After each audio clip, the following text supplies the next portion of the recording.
Hey everyone, I am Charu and welcome back to the lectures. I hope you all are doing good. So, we are coming to the second lecture, I think, the second lecture of pharmaceutics, which is on dosage forms. So dosage forms पढ़ने से पहले I think हमें ये discuss कर लेना चाहिए कि dosage forms में हम कवर क्या करने वाले हैं. ठीक है, जो आपके सिलेबस अकॉर्डिंग टू सिलेबस हम चल रहे हैं, जो पीसीआई के अंदर आया था, आप सिलेबस गूगल से भी डाउनलोड कर सकते हो. एंड इन केस आपको नहीं मिल रहा है तो आप कमेंट सेक्शन में ज़रूर लिख सकते हो कि you need a syllabus, I will attach a PDF to this. Okay, अब डोसेज फॉर्म्स में हमें पढ़ना क्या है. बेसिकली हमें पढ़ना है introduction to dosage forms. Basically dosage forms की थोड़ी बहुत इंट्रोडक्शन की एक्चुअली होती क्या है. पर्टिकुलरली डेफिनेशंस नहीं लिखा होता, इंट्रोडक्शन लिखा हुआ है कि हाँ हमें डोसेज फॉर्म्स के बारे में पता करना है. सेकेंड वन इज उनका क्लासिफिकेशन क्या है, उनको फर्दर कैसे डिवाइड किया गया. And the third one is definitions. ठीक है, अब एक चीज़ क्लियर रखना कि डेफिनेशंस वो ये नहीं बोल रहा कि हमें डोसेज फॉर्म की डेफिनेशंस पढ़नी है. डेफिनेशंस वो उन चीज़ों की डेफिनेशंस पढ़नी है जो हम डोसेज फॉर्म की क्लासिफिकेशन करने वाले हैं, जिन जिन पार्ट्स में डिवाइड करने वाले हैं उनकी जैसे कि एग्जांपल ले दो. आप कभी कोई फ्लो चार्ट पढ़ते हो, ठीक है, फ्लो चार्ट पढ़ रहे हो तो आपने 3 चीज़ों को डिवाइड किया, फिर उसके कुछ पार्ट्स डिवाइड किए, तो आपको ये पता होना चाहिए कि जिन पार्ट्स में आपने डिवाइड किया वो पार्ट्स हैं क्या. ठीक है, थोड़ा और क्लियर हो जाएगा जब आप क्लासिफिकेशन देखोगे और आप डेफिनेशंस पढ़ोगे. So let's further proceed I think. तो पहले तो बात कर लेते हैं डोसेज फॉर्म्स की. तो डोसेज फॉर्म्स बेसिकली होती क्या है, फिजिकल फॉर्म होती है किसकी, डोज की. डोज की फिजिकल फॉर्म. फिजिकल फॉर्म हमने फिजिकली क्या पढ़ा था, या वो सॉलिड हो सकती है, लिक्विड हो सकती है, या फिर क्या हो सकती है, गैसेस हो सकती है. बट डोसेज के फॉर्म में वो गैसेस नहीं होता, दैट इज सेमी सॉलिड. ठीक है, तो वो जो डोज की फॉर्म होती है, फिजिकल फॉर्म, जैसे कि मान लो सॉलिड में क्या आ गए, पिल्स आ गई आपकी, टैबलेट्स आ गई आपकी, ठीक है, कैप्सूल्स आ गई, या फिर आपकी और क्या कहते हैं, उसके बाद आपके लिक्विड में क्या आ गया, सिरप्स आ गए जो आप लोग लेते हो. ठीक है, वो फिजिकल फॉर्म पढ़नी है हमें डोज की, जिसे हम कैसे यूज़ करते हैं, एज अ ड्रग यूज़ करते हैं या फिर एज अ मेडिकेशन यूज़ करते हैं. ठीक है, वो उसकी डोसेज फॉर्म हमें पढ़नी है यहाँ पे. ठीक है, अब क्यों पढ़नी है हमें, ये भी तो दिमाग में आना चाहिए कि डोसेज फॉर्म में क्या है. यही तो पता है कि सॉलिड है, लिक्विड है या फिर सेमी सॉलिड है, यही तो लेकिन ये पढ़ना क्यों है, ये पढ़ना ज़रूरी क्यों है, क्यों पढ़ रहे हैं हम डोसेज फॉर्म्स. बेसिकली हम डोसेज फॉर्म्स इसलिए पढ़ रहे हैं क्योंकि डोसेज फॉर्म क्या करती है, इन्फ्लुएंस करती है किसको, एडमिनिस्ट्रेशन रूट को. एडमिनिस्ट्रेशन रूट होता क्या है, अब वो पाथ होता है जिससे बेसिकली आपका ड्रग या फिर आपकी मेडिकेशन क्या होने वाली है, बॉडी के अंदर जाने वाली है. जैसे कि मान लो, एक एग्जाम्पल से क्लैरिफाई करती हूँ, अगर मान लो आप टैबलेट्स ले रहे हो, ठीक है, सॉलिड में ही, फिजिकल फॉर्म क्या है हमारी, सॉलिड है, सॉलिड में आपने ली टैबलेट्स. टैबलेट्स कैसे लिया आपने, माउथ से, यानी कि ड्रग आपकी बॉडी में कैसे गया, माउथ से. लेकिन अब सॉलिड का ही एक और पार्ट है जिसे हम कहते हैं बल्क के नाम से क्लैरिफाई किया हुआ है हमने. उसमें क्या आता है, डस्टिंग पाउडर्स आते हैं. डस्टिंग पाउडर्स वो पाउडर्स होते हैं जो बेसिकली आप नॉर्मली अपने स्किन पे यूज करते हो ना, डस्टिंग पाउडर्स कहते हैं. कभी सोचा है, कभी भी ना चेक करना, आपके घर पे जो पाउडर होगा ना उसके ऊपर स्पेशली लिखा होगा that is a dusting powder, उसका नाम डस्टिंग पाउडर होता है. तो वो जो डस्टिंग पाउडर्स हैं वो आप कैसे लेते हो स्किन पे, आप स्किन के ऊपर डालते हो. ठीक है, आप ओरली उसे माउथ से नहीं लेते. तो ड्रग की आपकी बॉडी के अंदर जाने का पाथ क्या हो गया, चेंज हो गया ना कहीं ना कहीं. तो इसी वजह से हम पढ़ते हैं. ठीक है, इसको फिजिकल डोसेज फॉर्म को, डोसेज फॉर्म को पढ़ेंगे जब हमें ये पता लगेगा कि ड्रग की एंट्री हमें कैसे करानी है. क्योंकि देखो, अगर मान लो खाने वाली, जो आपकी खाने वाली चीज़ है ही नहीं, क्रीम्स है, ऑइंटमेंट्स है, ये सब खाने वाली तो चीज़ें है ही नहीं ना. तो अगर आप इनको माउथ से देने लग गए तो चीज़ें तो बहुत अपोजिट हो जाएंगी. तो फिजिकल फॉर्म इसलिए पढ़ी जाती है ताकि हमें ये पता हो कि हमें ड्रग को जहाँ पे अप्लाई करना है, जैसे कि मान लो स्किन में ड्रग को अप्लाई करना है, तो आप मुंह से कोई चीज़ खा रहे हो, आपकी स्किन में नहीं जा सकती. ठीक है, तो स्किन में जाने के लिए उसकी जो फिजिकल फॉर्म है वो हमने चेंज कर दी, यानी कि हमने सॉलिड से उसे क्या बना दिया, लिक्विड बना दिया. लिक्विड तो नहीं, क्रीम्स की फॉर्म है, यानी कि सेमी सॉलिड्स की फॉर्म में बना दिया, या फिर क्या कर दिया, डस्टिंग पाउडर्स बना दिए, बल्क की फॉर्म है. तो इसलिए हम इन चीज़ों को पढ़ते हैं. थोड़ा सा क्लैरिफाई हुआ, आई थिंक हो गया होगा. Let's move further. अब एक ही ड्रग जो है, यानी कि जो एक ड्रग है उसके डिफरेंट रूट्स भी हो सकते हैं. आप उसे माउथ के थ्रू भी ले सकते हो, आप उसे इंजेक्शन के थ्रू ले सकते हो. ये तो हमने पढ़ लिया कि चलो हमें क्रीम्स लगानी है, हम ये सब मुंह से नहीं ले सकते, स्किन पे लगाने हैं तो ऐसे वैसे नहीं जा सकते. बट देखिए केसेस में क्या होता है कि बॉडी के अंदर, यानी कि बॉडी के किसी पार्ट में किसी डिजीज पेशेंट के साथ भी ऐसा हो सकता है कि उसको वो चीज़ माउथ से नहीं लेनी, यानी कि वो जो ड्रग है वो उसकी माउथ में नहीं जा सकता क्योंकि उसको कुछ प्रॉब्लम है, कुछ भी प्रॉब्लम. ठीक है, ये एक तो उसको इंजेक्शन के थ्रू उसके ब्लड में सीधा ट्रांसमिट किया जाता है उस चीज़ को, उस ड्रग को. ठीक है, क्योंकि एलर्जिक हो सकते हैं आप किसी ड्रग को, किसी कोई भी प्रॉब्लम हो सकती है, तो इस वजह से उसकी डिफरेंट, एक ही ड्रग के डिफरेंट रूट्स लेने के तरीके से हम उसे फिजिकल फॉर्म अलग अलग बना देते हैं. यहाँ पे भी ये इंपॉर्टेंट है. बेसिक फैक्ट, मतलब कोई भी चीज़ आती है तो उसके पीछे सेवरल्स ऑफ रीजंस होते हैं, ठीक है, वो इंपॉर्टेंट होती है, तो इसीलिए डोसेज फॉर्म आई और उसकी फर्दर क्लासिफिकेशन हमें पढ़नी है। अब हम बात करते हैं डोसेज फॉर्म की क्लासिफिकेशन की। डोसेज फॉर्म की क्लासिफिकेशन बेसिकली हमने किसकी बेसिस पे कर रखी है? फिजिकल फॉर्म ऑफ डोसेज, ठीक है। फिजिकल फॉर्म में क्या क्लैरिफाई कर रखा है? 3 बेसिस बना रखे हैं, सॉलिड, लिक्विड और सेमी सॉलिड। अब ध्यान रखना, that is not solid, liquid and gas, because हम आज तक यही पढ़ते हैं, हमारे ब्रेन में यही फीड है।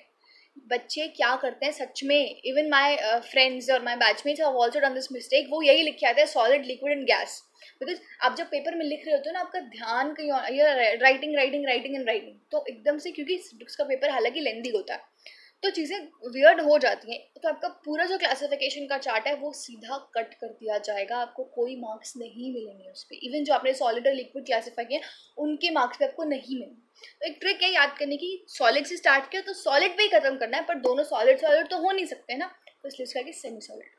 ऐसी चीज़ों को याद रखो ताकि जब आप लिखने बैठो तो आपको चीज़ें अच्छे से याद रहें, ठीक है। अब सॉलिड की फॉर्म में हमने क्लासीफाई किया यूनिट में और बल्क में। मैंने बताया था यूनिट में कैसे, टैबलेट्स या फिर कैप्सूल्स आपकी यूनिट मतलब बेसिकली एक, टैबलेट्स आपकी एक हो गई, बल्क मतलब बहुत सारे उसमें, जैसे कि रेस्टिंग पाउडर्स हो गए, ठीक है। उसके बाद लिक्विड की बात करते हैं, मोनोफेजिक, बायोफेजिक। आई थिंक मोनो से ही क्लियर है, एक फेज हो जिसका, बायोफेजिक जिसके 2 फेजेस हो। तो मोनोफेजिक सिरप, एलिक्सर्स, लिंक्टर्स, मिक्सचर्स आते हैं इसमें। बायोफेजिक मतलब 2 फेजेस, जैसे कि इमल्शन हो गया, सस्पेंशन हो गया। अब सिरप एलिक्सर्स में तो आप क्लैरिफाई कर सकते हो कि सिरप क्या होता है, एलिक्सर आई थिंक नहीं कर सकते, एलिक्सर्स आप लोगों को नहीं पता होगा। एलिक्सर्स बेसिकली अल्कोहलिक होते हैं सिरप की तरह ही है, बट अल्कोहल होता है उसके अंदर।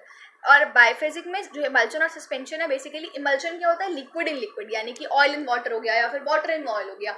और सस्पेंशन में क्या हो सकता है, आपकी एक सॉलिड होगा और एक लिक्विड होगा, यानी कि जैसे होगा sand in water, salt in water, ये सब आते हैं, ठीक है।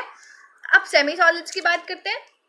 सेमी सॉलिड्स को 2 बेसिस पे क्लासिफाई किया हुआ है, इंटरनल एंड एक्सटर्नल। इंटरनल में पेसिसरीज या फिर सपोजिटरीज आते हैं, ये बेसिकली आपके वजाइना या फिर रेक्टम में यूज किए जाते हैं, ठीक है। इंटरनली जो अंदर से दिए जाते हैं बॉडी के, ठीक है।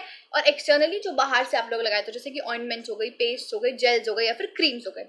अब एक चीज ध्यान रखना, अब आई थिंक क्लैरिफाई पहली चीज तो यही हो गई होगी कि इनकी डेफिनेशंस पढ़नी है हमें, टैबलेट्स क्या होती हैं, कैप्सूल्स क्या होती हैं, सिरप्स अलग क्यों होते हैं, एलिक्सर्स अलग क्यों होते हैं, ऑइंटमेंट्स अलग कैसे होती है, क्रीम्स अलग अलग कैसे होती है, वो सब की डेफिनेशंस हम पढ़नी है। और ये जो डेफिनेशंस है वो 2 मार्क्स में आपके पेपर में आपसे पूछी जाती हैं, क्योंकि आपके पेपर का पैटर्न कुछ ऐसा ही है कि आपसे 10 मार्क्स में तो 2-2 नंबर के क्वेश्चन पूछे जाएंगे, तो ये डेफिनेशन सच में पूछी जाती है, they are very important, note that. हालांकि आपको ये चार्ट तो याद करना ही है, ये पेपर में आए या ना आए, बट आपको ये चार्ट क्यों याद करना है, बिकॉज आपकी जो पूरी सुटेक्स है वो इसी पे बेस्ड रहेगी। अगर आपको ये फ्लो चार्ट याद रहेगा, आप सुटेक्स को सच में विजुअलाइज कर, क्योंकि हम पढ़ने वाले सपोजिटरीज क्या होती हैं, इमल्शंस को और ब्रॉडली पढ़ने वाले हैं हम आगे। ये तो सिर्फ ब्रीफ इंट्रो था, लेकिन हम आगे उसे और ब्रॉडली पढ़ने वाले, तो आपका जो चलने वाला है ना वो ऐसे चलने वाला है। इमल्शंस पढ़ रहे हो, सस्पेंशंस पढ़ रहे हो, तो इन सबको जब पढ़ोगे ना तो एक पूरा फ्लो में पढ़ते जाओगे, क्योंकि आपको ये फ्लो चार्ट याद होगा तो आपको फ्लो में सारी चीजें याद रहेंगी, ठीक है। अब हम डेफिनेशंस की बात कर लेते हैं, दीज आर इंपॉर्टेंट, 2 मार्क्स में सच में पूछी जाती हैं। मैंने ज़्यादा ब्रॉड नहीं किया है चीज़ों को, बहुत ही सिंपल और एक ही 2 लाइन में ख़त्म कर दिया है, बट याद रखना कि एग्जाम्पल्स लिखने ज़रूरी हैं, क्योंकि क्या होता है पेपर में 2 नंबर में आता है, तो 1 नंबर में तो डेफिनेशन पूछ लेते हैं और दूसरे नंबर में क्या डाल देते हैं, right an example of it, जिसका आपको 1 नंबर मिलता है। तो डेफिनेशंस चाहे सिर्फ 1 लाइन की याद करो, जो मैंने लिखी है वही याद कर लो, बट एग्जाम्पल लिखना मत भूलना, ठीक है। टैबलेट्स से शुरुआत करते हैं, सॉलिड की यूनिट से हमने सॉलिड को किसमें क्लासिफाई, यूनिट और बल्क में, यूनिट को टैबलेट्स में लिया, तो टैबलेट्स डिफाइन करते हैं। Tablets, these are compressed solid dosage forms in compact sizes. अब इन्हें कंप्रेस्ड सॉलिड डोसेज फॉर्म हमने क्यों कहा, रिमेंबर कि जो भी हमारी टैबलेट होती है ना, उसमें सिर्फ और सिर्फ ड्रग नहीं होता, उसके साथ क्या होता है, एक्सिपिएंट्स होते हैं। ड्रग मतलब एक्टिव इंग्रेडिएंट, सिर्फ और सिर्फ एक्टिव इंग्रेडिएंट नहीं होता, उसके साथ एक्सिपिएंट्स भी होते हैं, ठीक है। एक्टिव इंग्रेडिएंट जो ड्रग है हमारा, मान लो वो बिटर इन टेस्ट है या उसमें कुछ है, फ्लेवर नहीं है उसमें कोई, तो एक्सिपिएंट्स को यूज़ किया जाता है, यानी कि स्वीटनिंग एजेंट्स या फिर फ्लेवरिंग एजेंट्स, एक्सिपिएंट्स ये होते हैं। इनको यूज़ करके हम कहीं ना कहीं ड्रग की बिटरनेस को कम कर देते हैं, थोड़ा सा कम करके, फिर क्योंकि 2 चीज़ें मिला रहे हैं तो उन्हें कंप्रेस्ड फॉर्म में एक छोटे से कंपैक्ट साइज में देना है, तो इसीलिए टैबलेट्स क्या होती है, कंप्रेस्ड सॉलिड डोसेज होती है इन कंपैक्ट साइजेस, ठीक है। सेकंड वन आता है कैप्सूल्स की बात करें हम, तो कैप्सूल्स, अब टैबलेट्स और कैप्सूल्स अलग अलग क्यों करी गई थी, यहाँ से डेफिनेशन से सीधा क्लैरिफाई होगा कि कैप्सूल्स के केस में क्या होता है, it is a solid dosage form in which drug is enclosed in gelatin shell, यानी कि ड्रग की बिटरनेस को हम किसी भी तरीके से कम नहीं कर पाते। ड्रग ज़्यादा बिटर होते हैं कैप्सूल के केस में, जो ड्रग्स यूज़ किए जाते हैं तो इनको जेलेटिन शेल के अंदर डाल दिया जाता है ताकि आपके माउथ में जब आप लें तो आपके माउथ में उसका टेस्ट ना आए, ठीक है। एग्जाम्पल बी कॉम्प्लेक्स होगा, टैबलेट्स का एग्जाम्पल आप कोई भी यूज़ कर सकते हो। हाँ, एक चीज़ और, जैसे मैंने कैप्सूल्स की डेफिनेशन में एक चीज़ लिखी है, it is a solid dosage forms. ये याद रखना कि आप डेफिनेशंस को, अगर आपको कुछ भी याद नहीं आ रहा, आप एक पॉइंट आपको हमेशा याद रहेगा क्योंकि आपने क्लासिफिकेशन पढ़ रखा है, तो आप ये जरूर ऐड कर सकते हो, it is a solid dosage form. कुछ याद भी नहीं आ रहा कि स्टार्ट कैसे करूँ मैं, कैप्सूल्स क्या होती है, ऐसे स्टार्ट कर सकते हो। टैबलेट्स के केस में भी लिख सकते हो it is a solid dosage form, ठीक है। हर एक चीज़ के केस में लिख सकते हो, इमल्शंस लिख रहे हो तब भी लिख सकते हो it is a kind of liquid dosage forms. फिर आगे जो भी आपको, ये एक पॉइंट हमेशा याद रखना, आप हमेशा ऐड कर सकते हैं एज एन एक्स्ट्रा पॉइंट, ठीक है। हाँ, एक चीज़ और, कैप्सूल्स के अंदर हम एक से ज़्यादा ड्रग, क्योंकि एक ड्रग इतनी बिटर हो गई या थोड़ी कम बिटर भी है, लेकिन अगली ड्रग जो आप डाल रहे हो उससे वो डबल बिटर हो गई, तो उनको कहीं ना कहीं हाइड करने के लिए भी जेलेटिन शेल का यूज़ किया जाता है। अब सेकंड क्लासिफिकेशन हमने जो सॉलिड का किया था वो बल्क केसेस पे किया था, वो क्या था, डस्टिंग पाउडर्स या फिर हम बॉडी पाउडर्स भी कहते हैं, जैसे कि मैंने क्लासिफाई किया था इसे, जो भी आपके घर पाउडर्स आप लोगों ने रखे हुए हैं उन्हें डस्टिंग पाउडर्स ही कहते हैं। इवन गूगल कर लेना, कभी भी आपको वही पाउडर्स दिखेंगे जो आपके घर में पड़े होते हैं, ठीक है। तो बेसिकली ये होते क्या है, these are having fine state of subdivisions, बहुत ही टाइनी वेरी फाइन पार्टिकल्स होते हैं इसके अंदर, और कहाँ यूज़ किए जाते हैं, कॉमनली आपकी स्किन और उसके वाउंड्स पे यूज़ किए जाते हैं। अब बात करते हैं लिक्विड की। मोनोफेजिक से पहले ही क्लासिफाई हो गया था कि मोनो मतलब एक ही फेज। सिरप्स की बात करते हैं, सिरप्स की डेफिनेशन बहुत बार पूछी जाती है, बहुत इंपॉर्टेंट है ये, ठीक है। सिरप इज अ कंसंट्रेटेड और saturated solution of sucrose in water. Sucrose को वाटर में डालोगे तो क्या होगा, सिर्फ एक ही फेज बनेगा ना, so that this is why it comes into the phase of monophasic. अब एक चीज़ और ध्यान रखना, कभी कभी ये पूछ लेते हैं कि सिरप की कंसंट्रेशन में जो सुक्रोज है या फिर आपने शुगर डाली वो किस कंसंट्रेशन में डाली, that is 66.7% weight by weight, ठीक है। अब एलेक्सर्स की बात करें तो ये भी वही होते हैं, क्लियर होते हैं, स्वीटेंड होते हैं, लेकिन हाइड्रो अल्कोहलिक लिक्विड होते हैं, जो भी ओरल यूज़ के लिए, ओरल यूज़ मतलब you can take it from your mouth, तो तभी उसे ओरल यूज़ कहते हैं। एग्जाम्पल्स क्या हो गए, पिप्राजीन हो गया, सिट्रेट एलेक्सर्स हो गया। हाँ, इसका क्या कहते हैं, सिरप का एग्जाम्पल आप लिख सकते हो सिंपल सिरप, ठीक है। बाइफेजिक की बात करते हैं तो बाइफेजिक मतलब जिसके दो फेजेस हो, emulsions, liquid and liquid. Basically इसको थोड़ा और एलैबोरेट कर सकते हो, these are the kind of liquid dosage forms which come under biphasic as they have two phases in them which is liquid and liquid, ठीक है। In the case of emulsion it is liquid and liquid, and in the case of suspension it is solid in liquid, ठीक है। जैसे कि हमने बात कर ली थी इमल्शन के केस में ऑयल इन वाटर या फिर वाटर इन ऑयल हो सकता है, और सस्पेंशन के केस में हमने ले लिया सैंड इन वाटर हो सकता है या फिर वाटर सॉल्ट इन वाटर हो सकता है, ठीक है। एक सॉलिड यानी कि एक सॉलिड और एक लिक्विड, ठीक है। उसके बाद last but not the least हमने सेमी सॉलिड्स की बात करी, पेसिसरीज और सब्सोलिट दोनों ही वजाइना और रेक्टम में यूज़ किए जाते हैं, बट इनकी फिजिकल फॉर्म में कुछ डिफरेंस है। जो पेसिसरीज होती है वो कैसी होती है, ब्लॉक्स के केस में ब्लॉक्स जैसी होती हैं, और सपोजिटरीज कैसे होती हैं, कोनिकल एंड सिलेंड्रिकल शेप हो सकती हैं। गूगल करना, शेप बहुत क्लियरली दिखेगी तुम्हें सपोजिटरीज की। कुछ मैंने ड्रॉ करने की कोशिश करी है कि कुछ ऐसे ही होते हैं, ऊपर से थोड़ा कोनिकल शेप और नीचे थोड़ा सिलेंड्रिकल शेप। ये भी कहाँ यूज़ होते हैं, वजाइना या फिर रेक्टम में यूज़ किए जाते हैं।